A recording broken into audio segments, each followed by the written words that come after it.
Welcome to the Best Places to Lead show. I am your host, Jerry McNamara. I'm grateful that you're here or that you've decided to press play. Listen, we are on a mission to positively impact 5 million people through better business. And the answer is I've never met anyone who showed up to work and said, I really want to suck today. Yet there's so many people that are ineffective and they're disengaged. It's not their fault. At least that's my experience. It's the leader's fault because we don't do a good enough job of creating fertile environments for our people to thrive. And so it's why I'm interviewing award-winning leaders like the one I have today, which I'm super pumped up about, who are sharing their hard-fought lessons creating successful businesses. So my goal is to help leaders create companies that are so compelling, so amazing, so fun, so interesting that their people are surprised that they get paid to do the work that they love. And that's how we know that we're winning. Today, we have Kara Brown, founder and owner of LeadCoverage, a high growth lead generation and conversion company. And as you'll get to see, I got super excited as I was researching for this, how insightful and dynamic Kara is. So LeadCoverage, no surprise here, named one of the fastest growing companies in America on the Inc. 500, Atlanta fastest growing company. And this is my favorite part because this is the thing that I think companies, when they're really getting it right, you can be a high growth company and a best places to work. And so you can do both things at the same time. Kira, thanks for being here today. Thanks for having me. I'm excited to be here. Yeah, totally. So let's dive right in, right? Trace me through the steps of how you got to be on an entrepreneurial journey with LeadCoverage. Accidental. Yeah. So I was very fortunate. One of my first big girl jobs out of college, I worked for Eric Lipkowski and Brad Keywell, 600 West Chicago. These are the guys that started Groupon. Oh, So wow. I was, number 12 at a sister company called Echo Global Logistics. I actually got to send the first Groupon email. I had nothing to do with the company. I didn't have any equity. I just walked over one day and they said green or blue. It was kind of fun. We had a blast. I actually did the IPO for that company. My name is on that IPO press release. Got picked up by a company in Nashville. Long story short, ended up moving to Atlanta after popping out some kids and did a $95 million capital raise from another company. Just done a bunch of stuff, right? So did an IPO, private equity, capital raise. What do you do next? I learned the statistic that less than 2% of female founders will ever break $1 million in revenue. It's 1.7%. It's an American Express number. And I said, cool, hold my beer. Let's go do that. So we did that with an all-female team.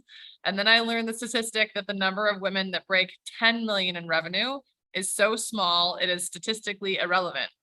And I was like, cool, hold my whiskey. We're going to go to the next one, right? So on the path to that, and it's really just been about a chip on my shoulder, but I love it. I love being able to learn and grow and change and sort of do whatever I want, play in my own sandbox, make up the rules as I go. It's way more fun than being in someone else's sandbox. You know, it's funny. People have asked me that question. How did I get to entrepreneurship? And I said, when I was working with other people, I was making decisions because I was in a position of leadership. Generally, the decisions that I made were good ones and made people money. And I got tired of making other people money. I was like, why am I not doing this for myself? Let me go do this for myself. Yeah. And so accidentally, I was like, I guess I should do this and fell into it. So one of the things as I was doing my research for your company that I think was really interesting, because I talk a lot about what's the important, painful problem that you solve, which I'm amazed that a lot of people don't understand the problem that they solve in the marketplace. And who do you solve it for? Who is your ideal, client? And I've gotten into an argument with one CEO in the last maybe 6 or 7 years. And because the two of us have different philosophies on this, whereas he likes to preserve optionality and his background is in sales and every deal is a good deal. And I said, we don't have infinite resources. We can't put them on every opportunity. And one thing that I think that you've done really differently is gotten really specific and focused in.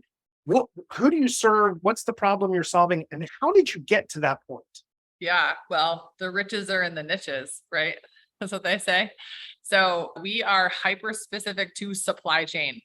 So our clients, we think of supply chain in 3 ways: the physical movement of goods. So trucking companies, shipping companies, things that folks that actually move things, brokers, to the tech that moves those goods. So anything fintech, supply chain tech related, warehouse tech, and then the money that moves those goods. So freight bill pay and audit, financial technology based in supply chain. So it's a $2 trillion market. It's not a small one. It's a really big one. And we've just found that the ability to really understand the market of our customers allows us to serve that niche really, really well. We had a lot of clients say to us, hey, I have PTSD experience with some marketing shop that wrote a bunch of blog posts about the 5 reasons to do, I don't know, change your TMS. And that's not going to close your deals, right?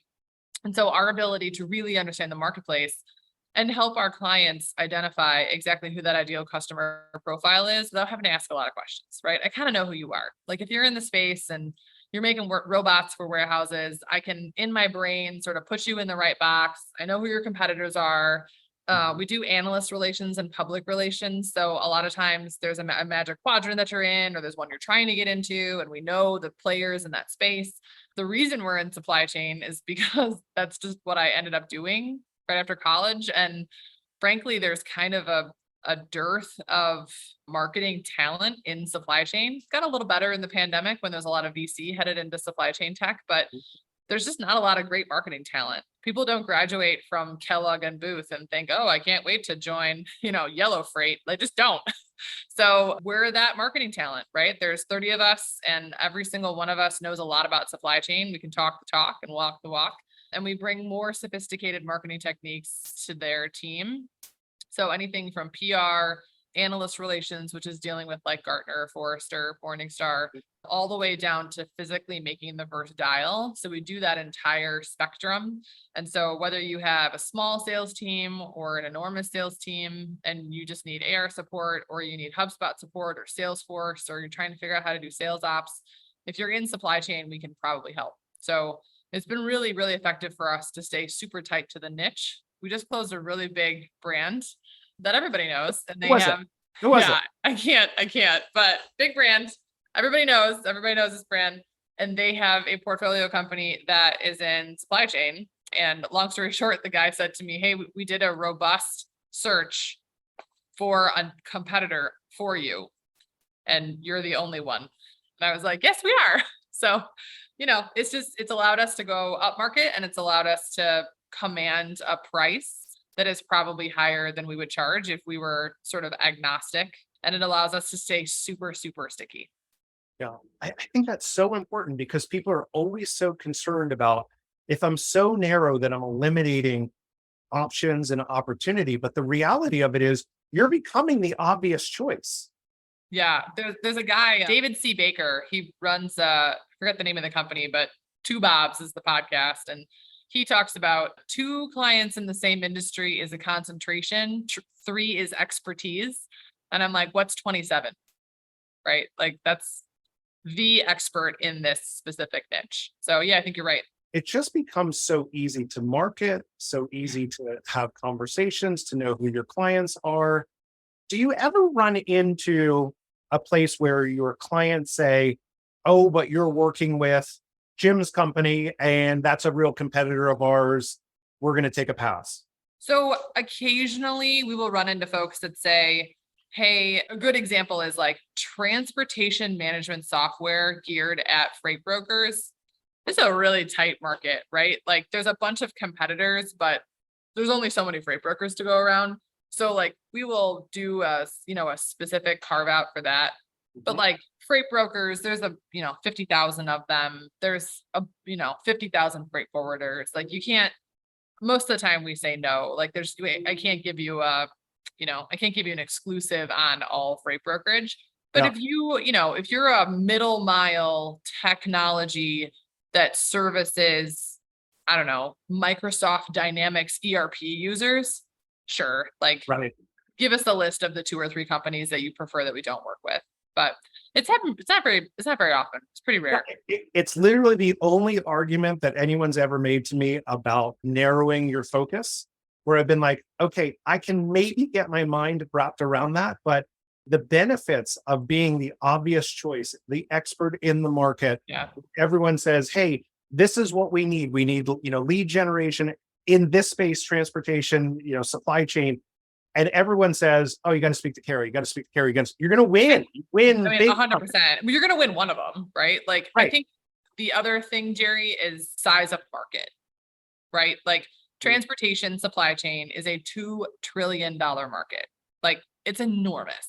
So even if I have this, one product that says, hey, please don't work with these other companies, it's like one tiny piece of a $2 trillion space. I could do just freight forwarders and probably have a $50 million company, right? I could do just freight brokers and have a $50 million company. We're not there yet, but like that's sort of the direction that it's going. And I think the tighter you can get on the niche, the better. Okay, great.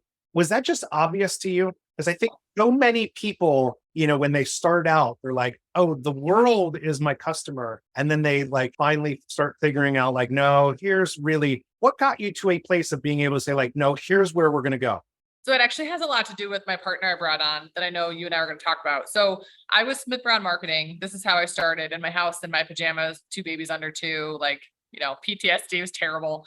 And then I had a friend named Will Haraway who ran Backbeat Marketing.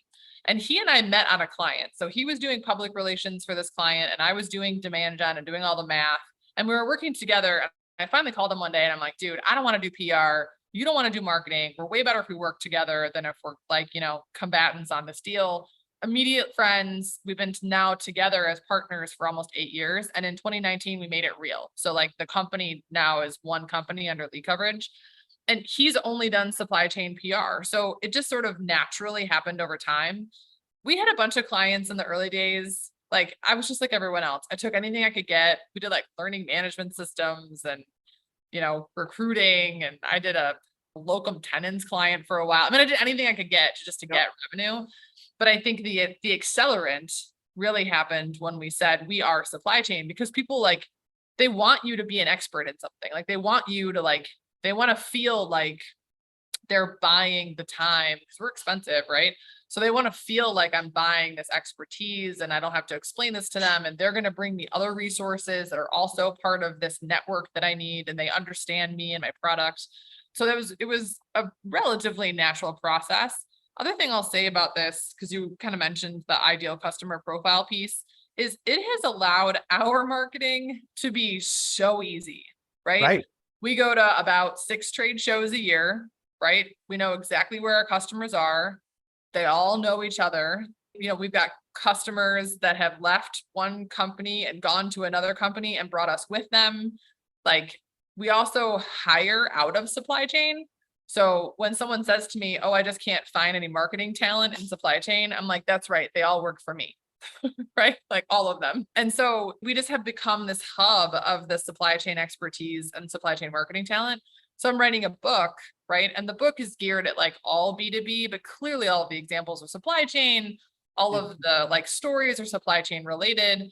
It's a $2 trillion market. Like there's a lot of people in this space that don't know anything about marketing or demand gen or PR, the things that we do. And they're struggling and they're like, how do I get more leads? How do I make my sales team more efficient? So as long as we just help those people and we get in front of those people at these trade shows and put our marketing out in this very specific niche, like it seems to be working. Yeah, I'm with you. It is the most obvious place that I think people should go. And yet they're so averse to it because, well, I'm shutting potential opportunities down. And I said, yeah, but you're focusing in on the right opportunities where success becomes obvious for you. Opportunity cost is really hard just as a like philosophy, right? So I had a guy call me this week and he was like, I've heard great things about you. I really want to work with you. And I was like, you're a startup. You probably can't afford us, but let me give you all this free advice and they will come back. I know they'll come back. And I'm like, you can't afford me, but you can afford this other shop. Let me introduce you to this shop. They do one of the 10 things we do, but like, this is really all you need right now. And he was like, why don't I put you on my advisory board and then I can just call you and ask you questions. And then when I'm ready for you, I can hire you. I'm like, great, that sounds awesome. Right. Like, but if you can't do that in my opinion, it's harder to do that if you're doing retail and e-com and healthcare and, zoos. Like it's just really hard to gain any like actual momentum in a space. I love it. So as you gained momentum, I always think it's really interesting how companies grow. It's like, oh, I'm in my pajamas with 2 kids under 2 and holy shit, this is actually working. I'm going to eclipse $1 million. And you look left, you look right, and you think to yourself, huh, who can I invite on the journey with? And a lot of times it's, friends, trusted people around you. Now, I thought yours was super unique because you attracted a nuclear engineer who's also a fitness model as your COO. So tell me how you did that. Well, he was a nuclear engineer fitness model in our 20s when I got him to marry me. And then in 2022 was like the worst year of my life. It was so hard. The Great Resignation hit us really hard. It was also what I like to think of as our scaling year. So the team that took me from 0 to 3 million was just not going to take me from 3 to 10. And breaking up with that team was so painful, right? Like they had been with me from the beginning. These were the people that like were in the trenches till midnight on a Saturday, trying to like these women, 2 women, they were so incredible to help me get started, but we had sort of Peter principled out together and they did it. Like they were the ones that were like, I'm out. I couldn't, right? Like it just Right. hurt my soul to do that. So they exited at the sort of middle of 2022. And I turned to my husband who was working till 3 o'clock in the morning for his employer. He had a job. I said, babe, if you're going to work till 3 o'clock in the morning, you might as well do it for the family business, right? Like I really need you to come in and help with this. The women that I started this thing with are gone. Like I need to hire better people. And so, yeah, I got a nuclear engineer fitness model to be my COO, which is awesome. And it's fine. Like we both know that it's not scalable long term. It's not the plan to turn this into a family business that we give to our children. Like none of that is on the plan, but it's actually been really, really fun. I'm a super goal oriented person, right? Like IPO, Ironman, like 10 million, like all the things. And it's really neat to have a goal with your spouse that is not necessarily like family related. So it's been really neat to have this shared goal together. Sometimes we have, knockdown trackouts. Other times we have very strategic conversations in the bathroom, getting ready to go work in the morning, which is great. There is a funny story. We go to the gym 4 days a week at 6 a.m. And the rule is I am not allowed to talk about work until we get to the gym. So from 5:15 when we wake up to about 5:50 when we walk in the gym, I have to stay quiet. And then when we get to the gym, I'm allowed to talk about work. But I think he does that because the music's so loud, you can't hear me anyway. So like he gets until 7 before I start like jibber jabbering about work. I love that. But it's fun. Two things to unpack there. The first one is what other boundaries have you had to put in place? Because I think about my wife, and I'm going to talk about her in a minute because I think she's an extraordinary leader, super successful. The two of us would kill each other trying to work together. I mean, we work together great as parents, but not in like other superfluous ideas like business. So what other than the gym, what have you had to put in place with your husband to keep yourself both sane? Not a lot. He doesn't like that I run behind schedule. He's like OCD, like true integrator, right? So we drive, literally we live like less than 4 miles from the office. We come in every day and he sits at the kitchen table and taps his foot and waits for me to leave. So I'm like, just go by yourself, like just drive there. Like so we drive separately to the same office because it is easier for us to do that than for me to like bother him with my lateness. Like I have hair and makeup. He doesn't have to do that, right? Other than that, there's not a ton. I think when you trust someone as implicitly as I trust him, I just kind of stay out of his way. I'm not a micromanager. I sell, like my superpower is sales. And so actually the other day he asked me, don't you want to be on the call when we close the books? And I'm like, no, it's done. Like closing the books is a backwards looking activity. I don't care. History. Tell me if something's wrong, but like, no, I don't actually want to. Are you going to be there? Like, you got it, right? Like, you're good. So I should probably be more involved, but we haven't had a ton of boundary issues really. And he also likes to work all the time. So we're kind of workaholics. I love it. I think the other one is the natural transition that companies go through because of that whole, you look left, you look right, and you say like, oh my gosh, best friend, come on here, or a person that I know from a previous life or company. And, I've run into situations where, the friend who was the COO at $1 million is not the COO at $5 million. And it's a very hard conversation. I mean, you were fortunate to have, two self-aware people who looked up and said, this is not where I can take or help the Right. company. And but any advice on that for other leaders? I mean, you had to have noticed like, oh, these people are falling behind. They're not succeeding in the way that is going to make them feel good too. Anything that you think about, like if you had to have that conversation with them, what would it have looked like? Hindsight is 2020. I don't think that I was mature enough to know when those two left that they were really doing it not to hurt me, but because it was time for me to upscale the business. And I Yeah. don't think they would even say those words. Maybe now. I don't know. They probably don't think about me as much as I think about them. I think when one of them left, I said to her, like, hey, what should I start, stop, continue? Right. Mhm. And she told me you should stop closing new business. And I was like, okay, like you should leave. Like we are not aligned, right? Right. Like you probably shouldn't be on the leadership team if you don't want the company to grow. So I don't know that I have a lot of great advice because I'm not sure that I've done a very good job Yeah. of Fair enough. upscaling the team. But I can tell you in my experience in the last couple of months in upscaling the team and closing bigger deals, we only do ARR, like having the cash to hire really good people has been Yep. super helpful. But as I've been hiring the team that can take me to 10 million, like the humans on the team that have the skill set that I know can translate to 10, Yep. has freed me up to do stuff for the company on the business that I wouldn't have been able to do before. So I think we're kind of growing together, the company and I, Yeah. I, I, right? I think And I, that's a great one. I do wonder sometimes, like, have I Peter principled out? Like at what point am I really gonna be like, girl, like you should not be running $100 million company? Like, like at what point do I just like I have a friend who says he's the first 1,000 days. Yeah. He's the guy that does the first 1,000 days, but he's not the guy to scale, right? And sometimes I think about that, like, how far can I take this thing and how big can I get it with me at the actual top? And at what point do I need to like kind of replace this CEO role and just do what I do really, really well, which is sell?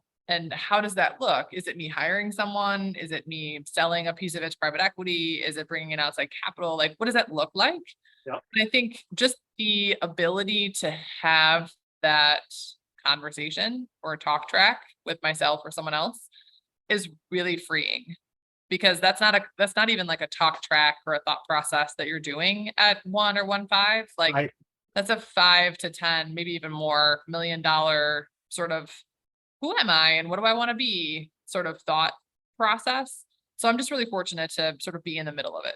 I think it's great. And the greatest gift you can give yourself is put really great people around you. And Yeah.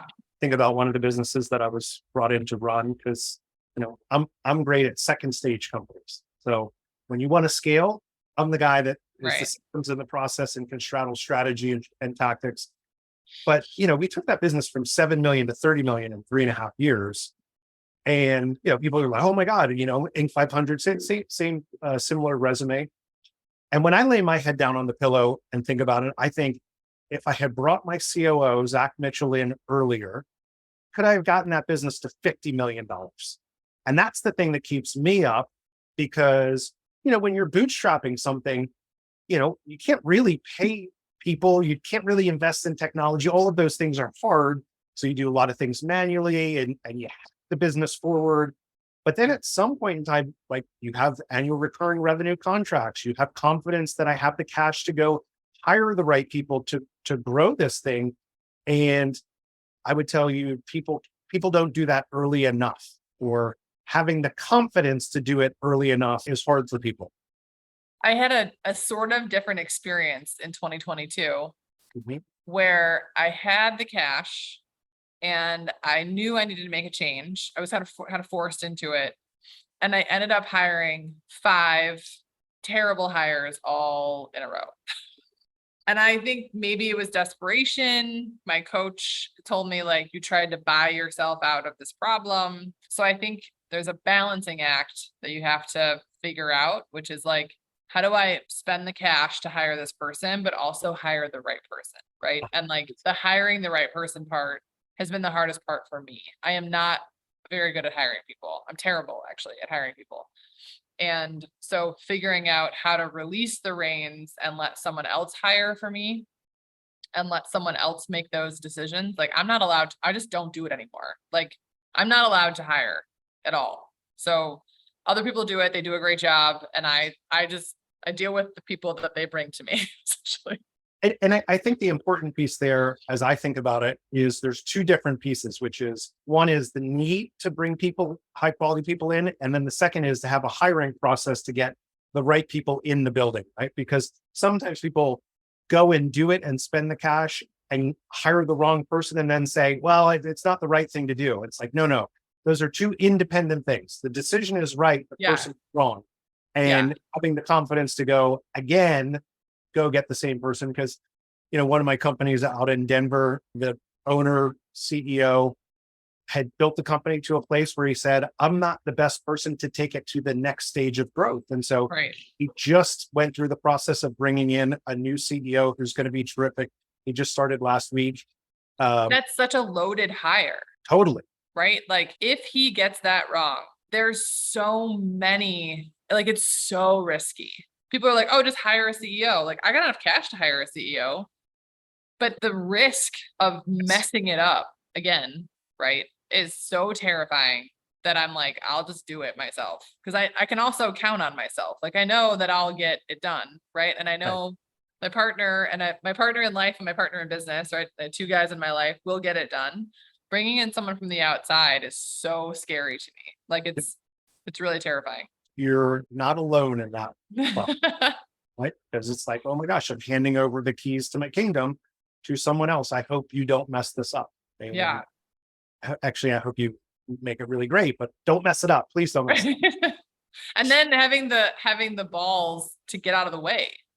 Yes. Right. Knowing yourself enough to be like, all right, these are the things that I'm still going to want to hold on to, client relationships, sales, whatever it is. And then you can do the rest, and then actually letting them do the rest. Like that would be the hardest thing for me. Yes. We have in the case of the company out in Denver, we've put barriers in place because, the owner is still the owner of the company and he's still in the building. So positional authority and everyone's used to going to him. Someone told me that's a VIP. No, a PIP, a previously important person. True. Yeah. True. But yeah, putting those, that was one of the things that we did in the process of like, okay, where's the decision, like the financial decision making authority? We set a number. It was like, okay, you have the reins up until this number. And once it goes, you gotta ask.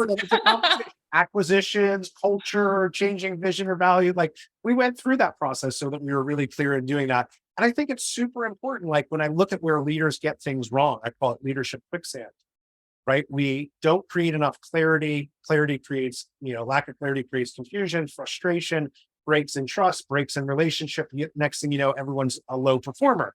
The reality of it is they're not low performers. We just haven't done a great job of saying, here's how you win inside of this business. Yeah. And this is how we all succeed. And so I think that's really important. I want to talk about female ownership. And you started with this coming out of the gate.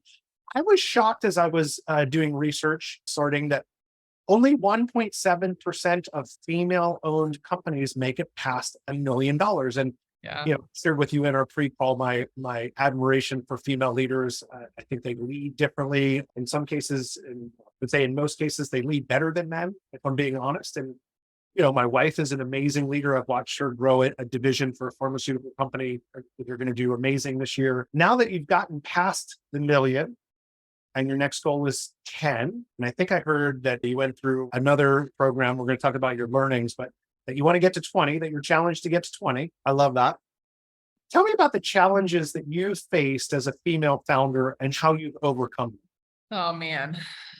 Such a loaded question. I know. By the way, I as I was writing that question, I thought to myself, I would never ask a man, tell me about that you have as a man. That's true. Company. That's true. But it's okay. It's a different experience. Different experience. And I shared with you, I have had trouble finding female award-winning CEOs to come on the show. I've been declined a number of times. Like, oh man, that person would have been amazing on the show. And so, but yeah, I was writing that question. I'm like, God, I would never ask a man that question. Yeah, I think my husband and I talk about this a lot because I'll say like, I think this is a gender thing. And then he's like, no, like don't, it's not a gender thing. Right. So I have to be sort of careful with how I, like use the gender thing. It's your perception. It's your perception. It is perception. I mean, also like I'm a woman in supply chain. I'm super vocal on LinkedIn. We can attribute about $2 million in revenue to my LinkedIn posts. And I think having a name like Kara and being in supply chain is just kind of handy because I'm not another Jim, right? Like I'm a woman and it is what it is. So I think that's kind of cool that I'm a little bit different. I think as a female leader, it's been good and bad, right? I had a woman who I had to exit from the business and she's like, I don't understand. You're a female leader. How can you fire me? And I was like, because you're not doing the job. Hey, Like right. it's not a daycare. Like you can't just be here. I'm like, I don't pay you to just sit around. So I think sometimes people are sort of like surprised that you're a business person and not a female first. I'm also a mom. And so I think a lot of times people assume that I'm going to be okay with, doing daycare pickup in the middle of the day, or like my kid's sick. So I'm going to take the day off, but not take PTO, or like I'm going to have a kid on my lap in the middle of a client call. Like, and I'm like, no, none of those things are okay. Right. Like I'm a business person first. I got 2 kids, but like, they're not here. Like you don't see them on today's call. So like, they're taken care of by someone else. So I think that's kind of the double standard sometimes a little bit about like people sort of assuming that you're going to be like nice or gentle, or you're going to be something different than a CEO first and a woman second. Right. And then I think there have been many times when the men in my life have said things to me that I am 100% sure they would not say to a male boss. So things that come out of their mouth that I'm like, there is no way. What are some examples? Because this is why I get passionate about female leadership, because I've been in boardrooms where they'll say, well, she's of childbearing, years. Maybe we shouldn't promote her. And it's like, you can't, that's not enough. You can't do that, because my wife and I have navigated those waters and it's worked out just great. I've also been in rooms where Shaniqua doesn't get an interview, but Cindy does, and they have very similar resumes. And I think sometimes people don't want to acknowledge that happens. I'm telling you, I've been in those rooms that had to like jump up and down and say, that's impossible. Like my head explodes. Yeah. I don't notice it most of the time, but it's when you're having hard conversations. So I think one of the things that I truly believe is the more advanced you get, or the more senior you get in your career, the more hard conversations you have on a daily basis. Yes. So being the CEO of this company, it's a small company. Still, I have more hard conversations on a daily basis than most of the people on my team have in a month, right? Yep. Clients, employees, spouse, whatever, just lots of hard conversations. And I've gotten pretty good at them. And I'm really pretty good at silence. And I'm pretty good at you being uncomfortable, Jerry, and me being comfortable with you being uncomfortable. And that makes everyone sort of feel a little icky, right? And I don't think people are used to that. And so I've heard words like, you are aggressive, you are caustic. More than once, men have told me, you will not achieve your goals if you continue to behave the way you behave. And I'm like, it's so funny because one of us is a successful CEO and the other one has a job. So I don't think that they would say things like, I just don't believe that they would say things to a man that are like character assassinating judgments. Like when a man tells you like, hey, you're not doing a great job. I can't imagine someone saying, I would never in my life say back to my boss, oh no, I'm doing a great job. You're just aggressive. So, you deal with it. You find people that appreciate you for who you are. I think it's harder as a woman to find men that are like willing to put up with this much energy and this much like coming at them all the time. Like I'm like this all the time. Like I wake up in the morning like this and I go to bed like this all the time. And so I think, it takes a special kind of person. And I'm so, so, so fortunate. My partner will, after having a couple of these hard conversations with these other men and having to release them, I was just so grateful. This man has been with me for 8 years and he has never once judged me. He doesn't tell me how to do what I want to do. He lets me sort of explore what's happening in business. Like I go to these like crazy EO like summits and MIT and Harvard, and he never is like, why are you wasting money on that? Like ever, like he never, ever, ever questions that I have the absolute best interest of the business in mind, and that we're going to take this thing, we're going to sell this thing one day, and like that we're all going to be super successful. And that is just priceless. That trust from someone. And I just feel, it's just a feeling that I have to work harder to earn that trust than a white guy. It's just, I got to work harder with people to prove to them that I'm real, right? And that I'm a business person and not just a woman with a couple of friends. My dad, actually, very early on, he was like, so it's you and your girlfriends just like hanging out, right? This isn't a business, Kara. It's just like you and your girlfriends. And I was like, no, Dad, we're like doing stuff. We're like making money. Now he very much appreciates it. But like early on, he was like, what are you guys doing? Just like hanging out? Like, what do you like? Are you making money? So funny. So I think I have to work a little bit harder for people to take me seriously, which is okay. I don't mind.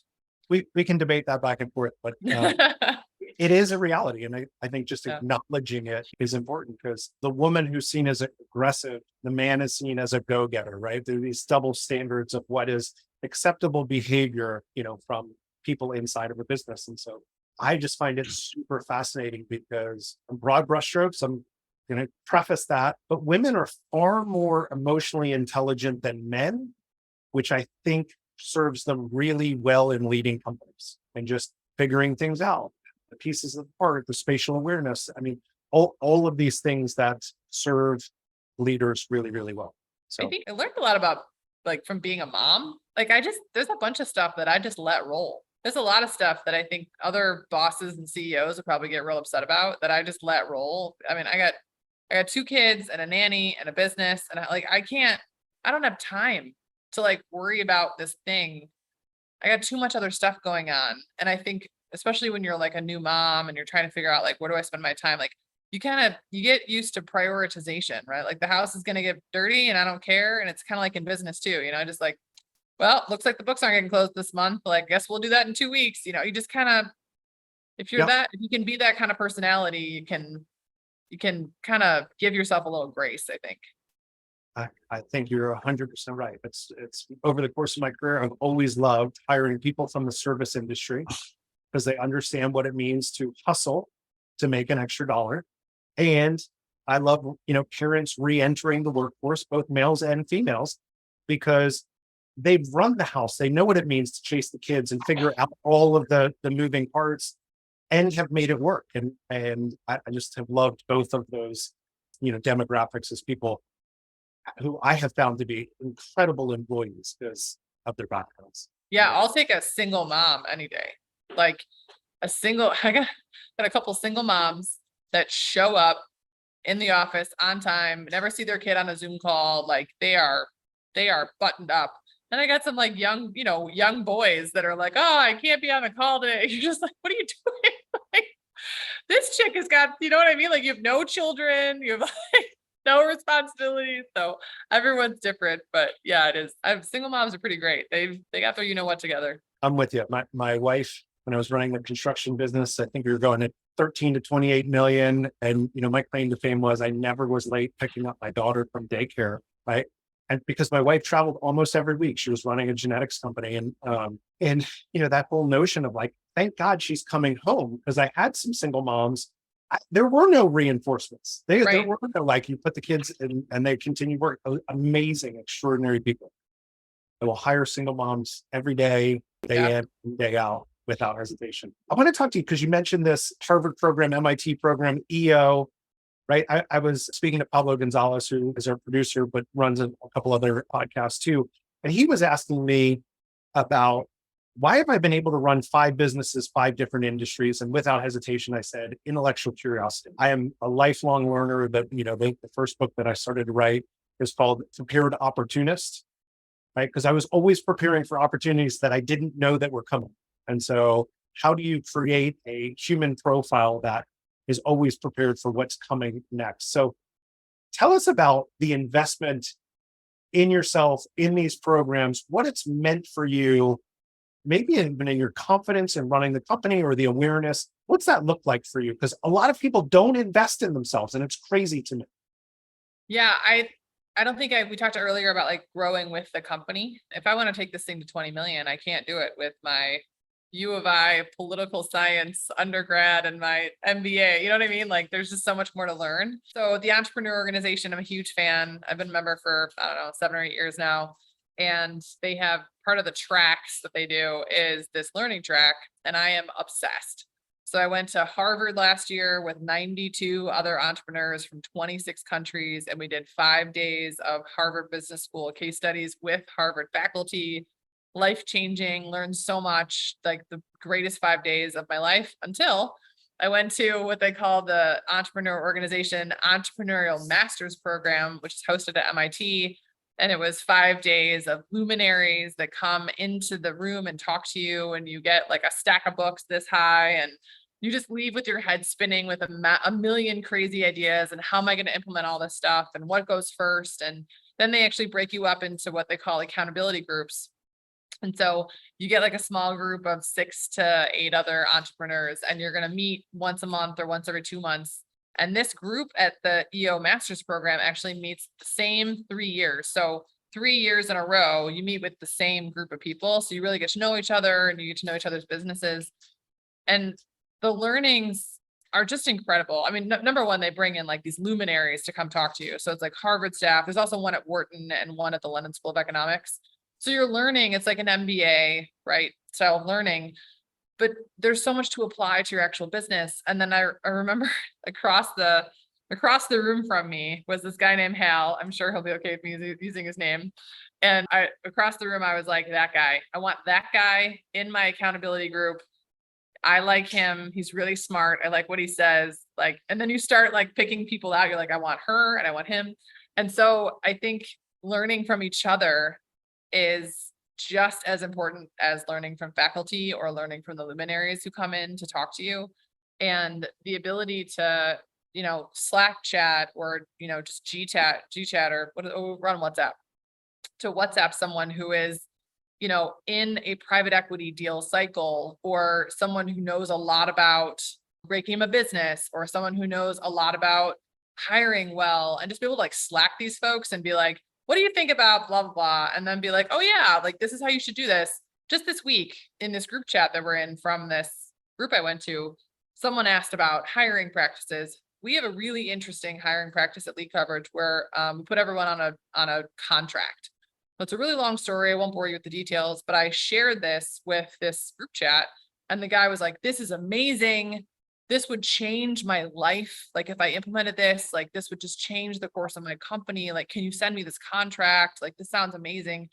And so it's those pieces that you can share. And these are people from around the globe, right? Yep. And then some of them shame you, not intentionally, but one of the talks we talked about was your why. Like, what is your why for doing what you do? Mine was pretty lame. I don't know. Like, I don't have like a solid why yet. Maybe one day I will. I'll work on it. Yep. The guy behind me was from Nepal. And he's like, oh, I had a job in the States, and then I went back home to Nepal, and now I have a flooring company that I make economic floors for the people of Nepal, because 60% of Nepalese people don't have floors in their house. So I'm like materially changing the health and wellness of an entire country. And I was like, yeah, you win, man. Like you win the why game for sure. Right. But how cool is that to like have an Awesome. experience and be able to say that I know this guy in Nepal who is changing the lives of people? It's just amazing.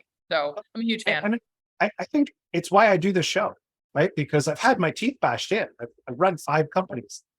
And I just think to myself, the best piece of advice I ever got was from my brother, who loved to party more than he loved to go to college. So he got kicked out of college. He was going to the Navy. He was getting picked up for boot camp. And we shared a room, and he looked at me, he said, learn from my mistakes. I made them for you. Yes. And it was this unintended piece of like advice that has stuck with me for, 40 plus years. And I just think like, yeah, I have things and lessons, whether I'm 2 feet ahead of you or 2 miles ahead of you, we're better together. So let's share them. Let's share those best practices and let's figure it out. So in that vein, what's something that you've learned the hard way that you wish you had known earlier? Oh man, so many things. What have I learned the hard way? I think knowing your superpower and releasing what you think you should do, but you really shouldn't do. Like everyone has this, everyone, whether you're CEO or you've got a job, whatever, you have this thing that you think you should do. As a mom, I think I should be home every night making dinner and like doing laundry and doing drop off and pick up. Like I release that as soon as possible. Like I don't need that. Like that's not what I need to do. As a CEO, like hiring is a good example. I feel like I should own this responsibility of hiring. Like I feel like it's my company, it's my culture. I should hire. I should not. Like I just should not do that. I'm bad at it. So like really, if I could like give myself in 2016 some advice, it would be like release that, have someone else do that for you because it is not your superpower. And a friend of mine, Morgan, he says a long time ago, I found out he was younger than me, made less money than me in his business. And I asked him to be my mentor. I had no idea who this guy was, but I just love the way he thought. And he said, you have 100, 1,000, 10, 100, 1,000 and $10,000 hours every day. I know you probably have heard this before. You have to free yourself up for the $10,000 hour. And so anything I do in my life that is a $10 or $100 task that's going to come back and bite me in the ass, you got to let it go. And so I think if I were to talk to myself in 2016, it would be like, just hire someone to hire for you and just get out of the way. I love that one because I was talking with a CEO and COO actually earlier today, and we were reviewing their quarterly plan. It was very clear to me that both of them were still in the business, right? They were working on things that they shouldn't be doing. And I said, if you were thinking about your day in terms of a to-do list, you are not leading your company. You have to lead at the objective level or the project level at the very least, and helping them get to that mindset of we can hire people to do these things for us, but these top level objectives and setting strategy or closing the big deal, those are things that are really hard to outsource, or we're going to pay a lot of money to bring someone in and we might miss on that hire. And so getting yourself to a place where, as I call it, the high achievers trap. You have to get out of the high achievers trap thinking you have to do all the doing. That's not your job. Your job is to resource the jobs to be done. And I like that. I like the high achievers trap. That's a good one.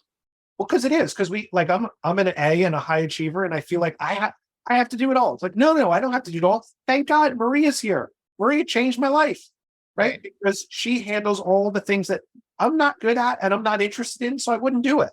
And so I'm so grateful to have, the Marias and the Carls in the world to help me on the path forward. So Carl's the best. Shout out to Carl. Shout out to Carl. Shout out to Maria.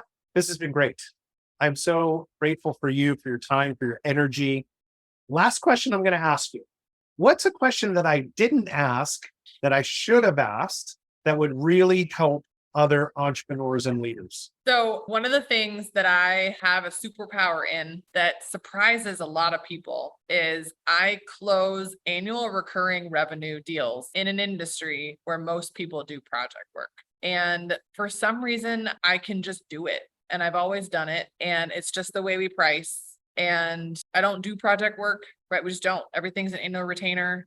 And that has given us a higher valuation. And there's a whole bunch of good reasons for that. The only thing that happens when you tell someone I only do annual retainers is good stuff. Like there's no downside. What's the good stuff? Oh my gosh. Well, you can forecast because you have ARR. So you can forecast revenue. You can forecast human capital that you need. You can get a higher multiple when it comes to, sale or negotiating some sort of purchase. Nothing bad happens.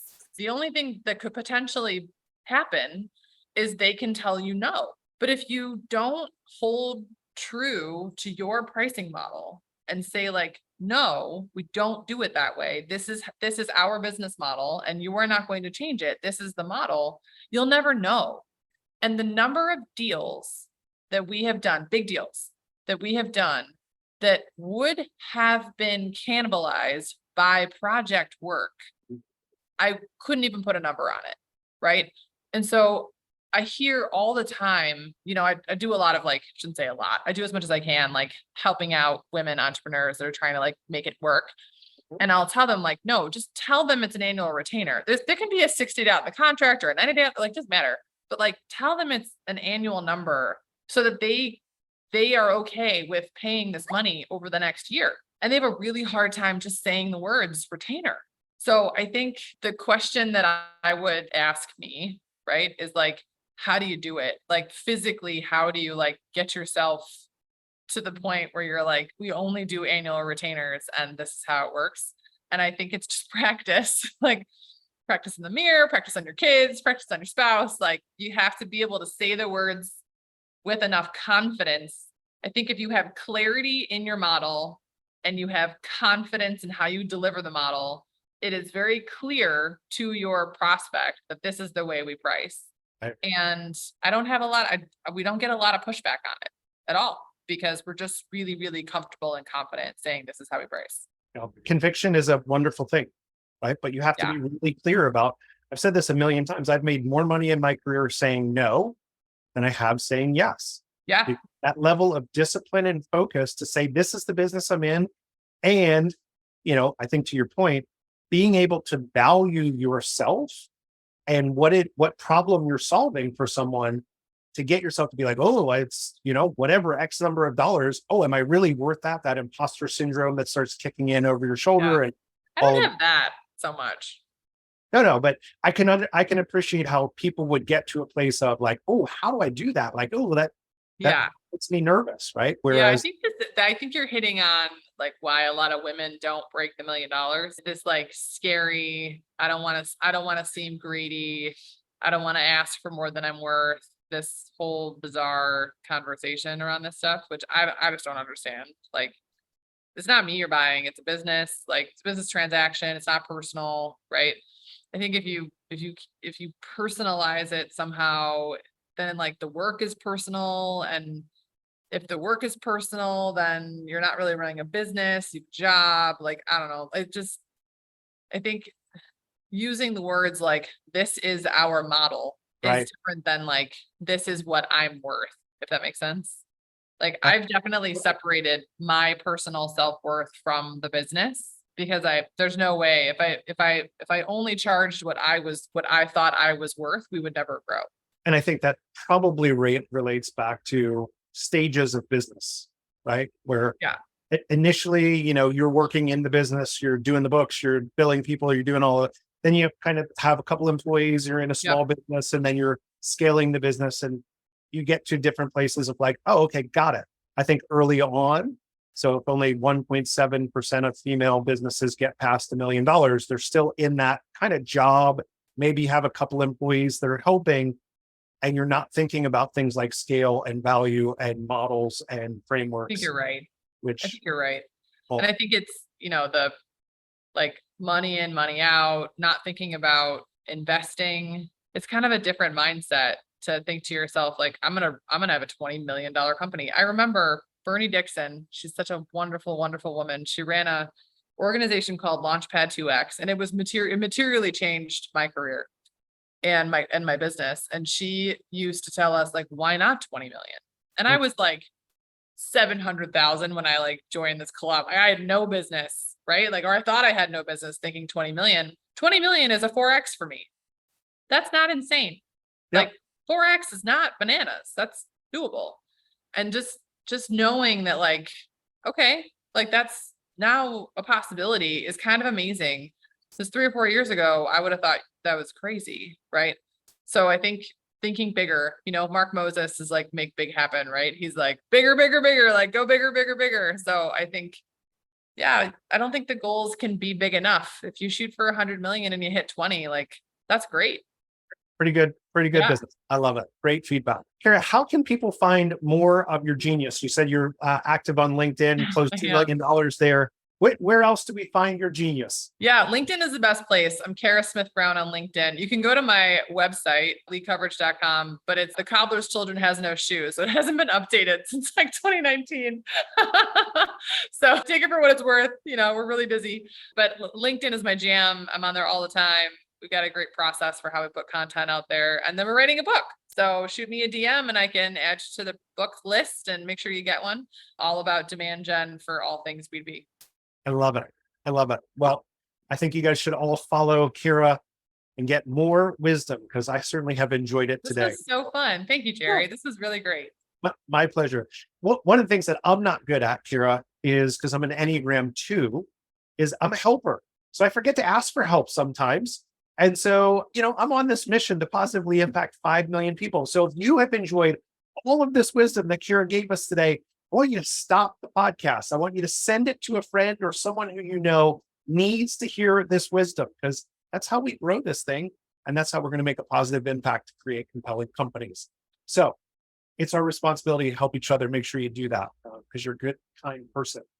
Listen, next week we have Thomas Brainsky, who I think has the greatest last name of anyone that I've ever met, especially as a closet nerd. I was a closet nerd growing up. If I had a last name like Brainsky, I don't know what I would have done. I would have lost my brain.